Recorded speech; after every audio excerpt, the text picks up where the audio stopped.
here at $11 million would probably be more than Tavares would get as a 35-year-old free agent. Right, but at the same time... But you're talking a few million dollars on a contract that's going to be worth, at minimum, $75 million. Right, but at the same time, do you want to play for the team that you were with? Or it depends on a lot of things.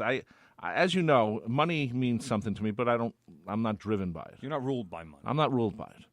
So I always think of Pedro Martinez. That's the guy I always think of. He got $12 million more to sign with the Mets back when he signed with the Mets. Right. And what happens? Red Sox win another World Series, and he doesn't get to celebrate in that, even though a lot of his teammates were there, and he would have, he's already a big player, but right. to win 2 World Series, and then he comes to the Mets, and he wasn't that good. He pitched okay, but not, then he had his injuries. So, right. I mean, to me, if I'm Pedro Martinez, I already have millions of dollars.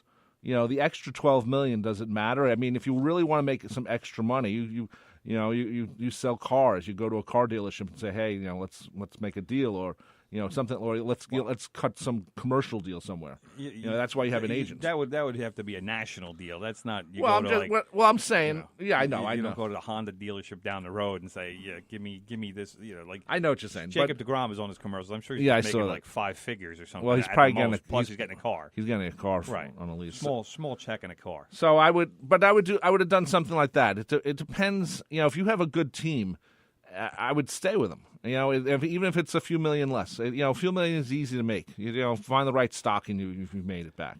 I mean, it's not easy to make, but when you have, like I said, Tavares minimum is looking at $75 million. Right, and he wants to stay. How much more do you need? He wants to stay on the island. I think he does.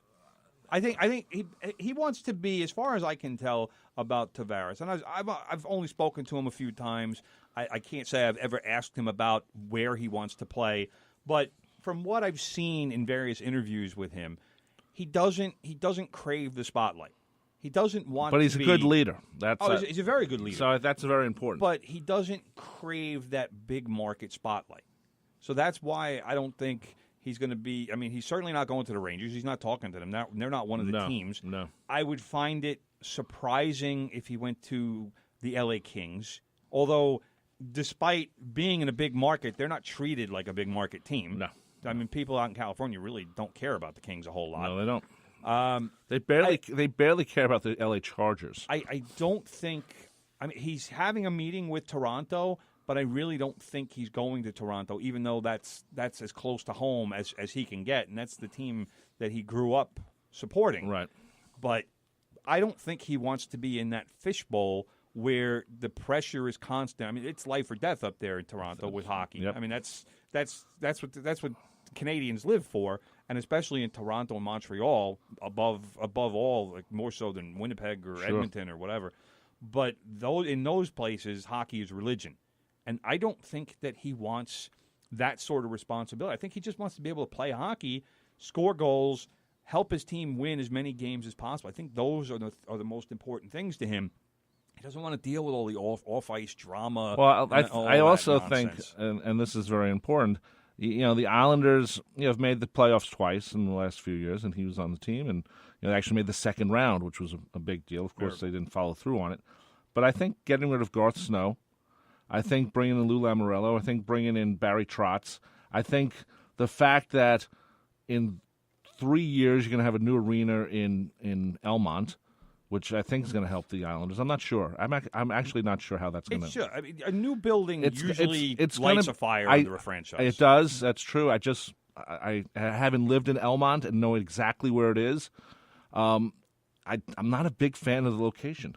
That's just me, though. I mean, they're going to fix that up. You're thinking that nothing is going to change with traffic or trains or anything like that. Yeah, I know that. But they're building a train station. Well, there's a train already there. That's the thing. Wow.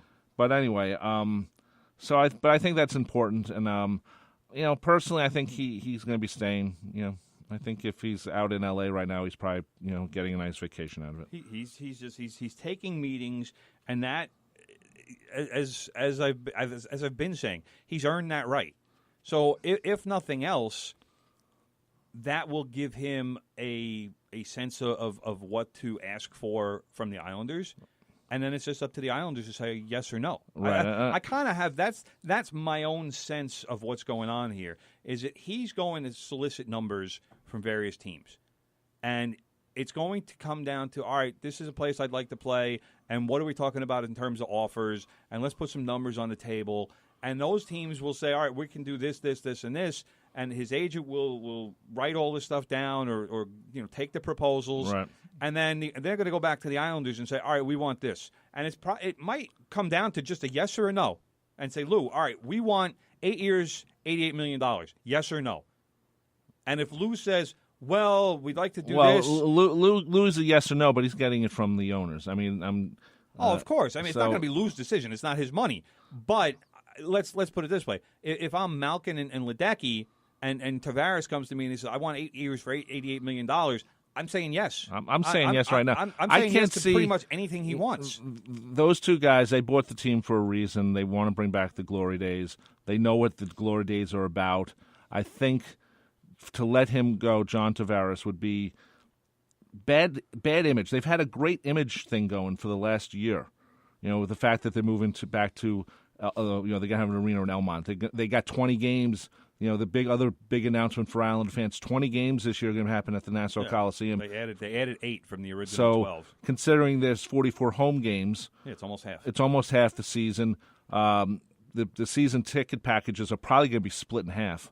You can get all 44, or you can get the Coliseum or the Barclays Center, depending on a lot of things. But I think that's what's going to happen. So I think they need. To not sign John Tavares would take away some of this great publicity they've been riding on for. Exactly. Ledecky drive, on the train going to Brooklyn to go to Barclays Center. That's a great thing. Great publicity thing. So. The new owners have built up a lot of goodwill. Yeah, and that's a great thing. But you don't want to become villains by letting very quickly.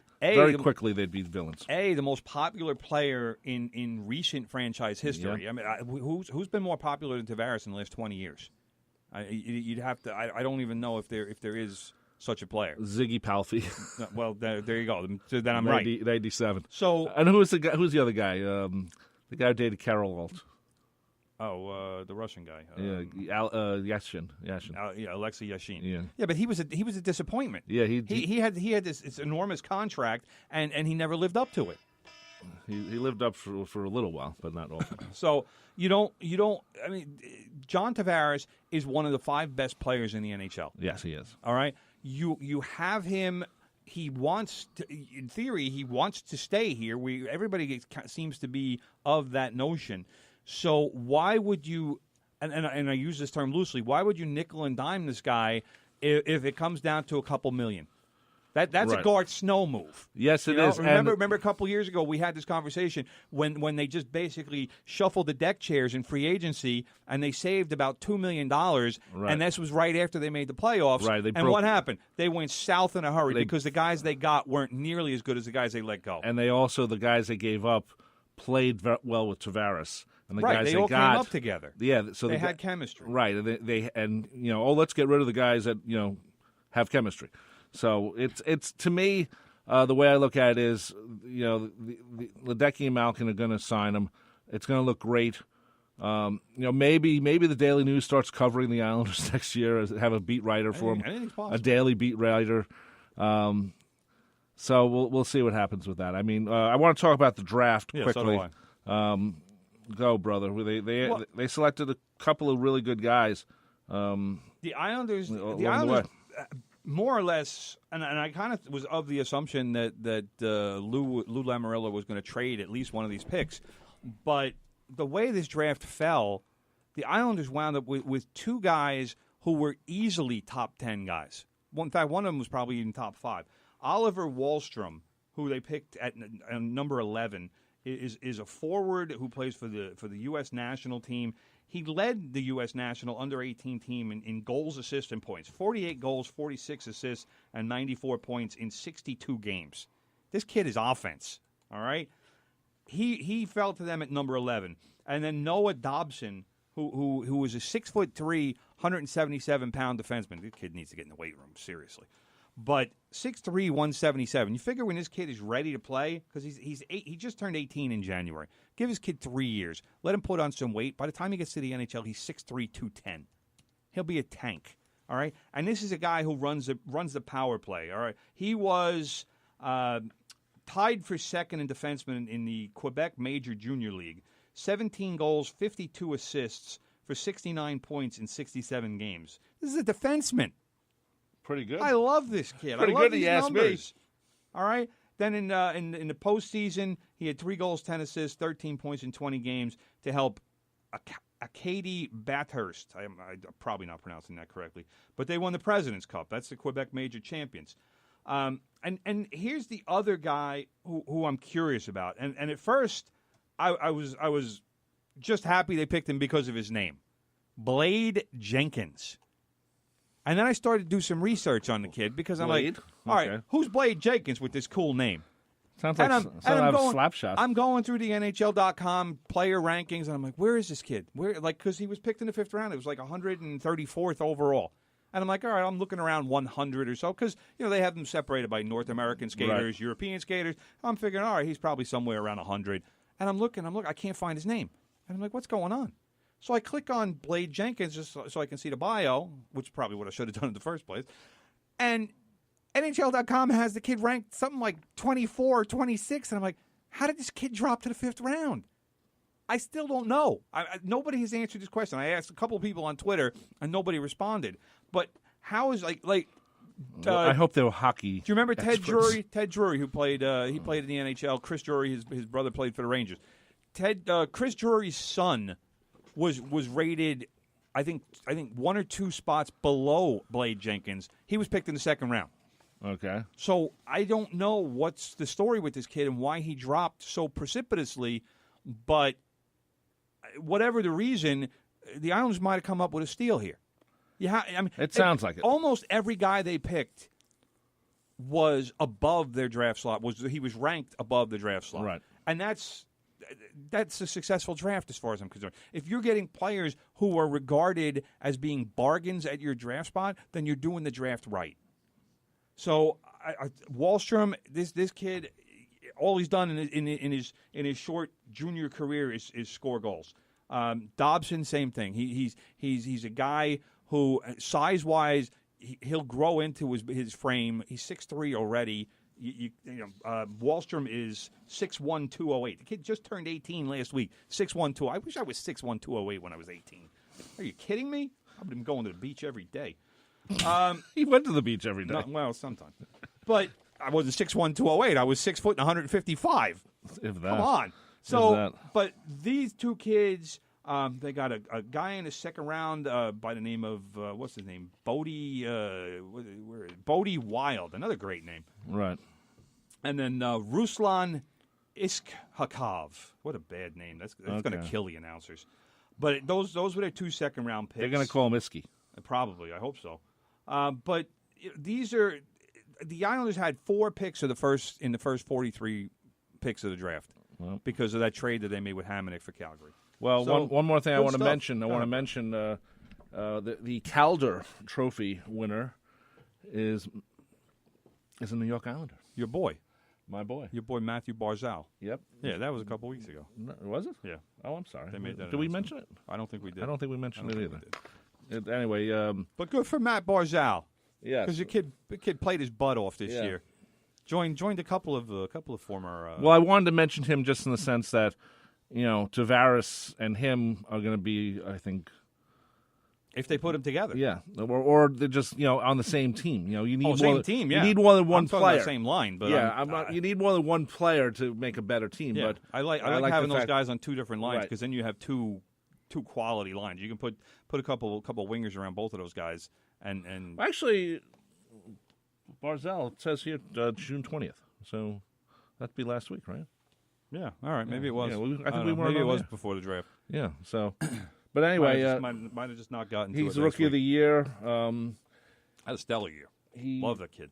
According to NHL.com, for first-year players, he led in assist points and finished tied for 13th in league scoring. That's right. Which is incredible for a Rookie of the Year.